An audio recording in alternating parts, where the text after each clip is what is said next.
नमस्कार दोस्तों, आज एक नई कहानी के साथ मैं आपका भाई विक्रांत धमीजा। दोस्तों, ये कहानी है एक प्रतिष्ठित राजा की। उस राजा को बहुत ज़्यादा जानवरों को पालने का शौक था। उसके राज्य में तरह तरह के खूबसूरत जानवर पाए जाते थे। ऐसे ही एक बार जंगल में शिकार के समय गए उस राजा को दो तोते मिले और वो तोते तोते बहुत ही बेहद खूबसूरत तोते थे। उनको वो अपने राज्य में ले आया, अपने महल में ले आया और अपने एक व्यक्ति की ड्यूटी लगाई कि इन दोनों तोतों को योद्धाओं की तरह वो सारे के सारे गुण सिखाओ जो एक योद्धा के अंदर होते हैं। ये वैसे कलाबाजी भी खाएं, सारे वो काम करें। तो वो व्यक्ति उस काम को करने के लिए लग गया। जब 1 महीने बाद राजा ने रिपोर्ट मांगी तो उनका वो व्यक्ति आकर बोला सभागार में कि राजा जी, मैंने दोनों तोतों पे बहुत मेहनत की है, लेकिन एक तोता है जो लगातार कलाबाजी भी खा रहा है, बहुत ऊंची उड़ान भी भर रहा है, और एक तोता है जो कितना भी कह लो बिल्कुल ढीठ है और वो अपनी डाल से हिल ही नहीं रहा। समय बीता, राजा को बड़ा अजीब लगा। राजा ने 15 दिन और दिए। 15 दिन बाद भी उस सेम रिपोर्ट थी। राजा खुद गया, राजा ने खुद देखा कि एक तोता बहुत अच्छे से सब कुछ कर रहा है और दूसरा तोता अपने डाल पे गुमसुम बैठा है।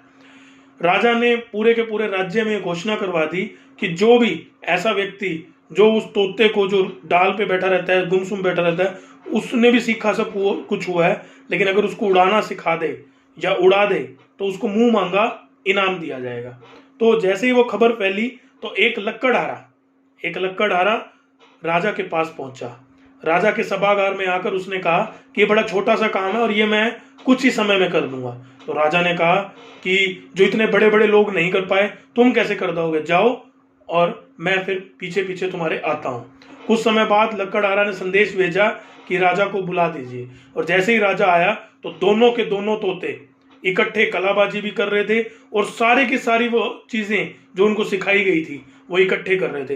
राजा ये देखकर हैरान था कि ऐसा कैसे हो गया कि एक ही थोड़े ही समय में जो इतने समय से वो ढीठ बन के बैठा था वो उड़ने लग गया। तो लक्कड़हारा से जैसे उसने पूछा कि मैं बहुत खुश हूं और मैं तुम्हें बहुत बड़ा इनाम देने वाला हूं, बस मुझे ये बता दो कि तुमने किया क्या।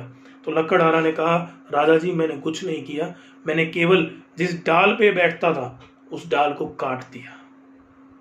दोस्तों, this is the moral of a story कि हम सब कहीं ना कहीं ऐसी डाल के साथ चिपके हुए हैं जहां हम लोग अपने आप को बहुत ज्यादा सेटिस्फाई और बहुत ज्यादा आलसी बन गए हैं।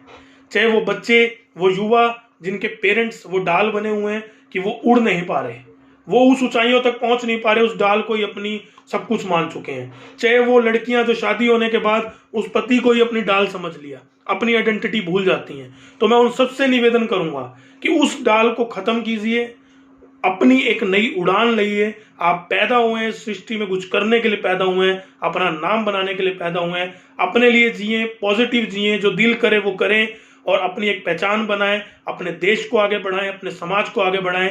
जय हिंद, जय भारत।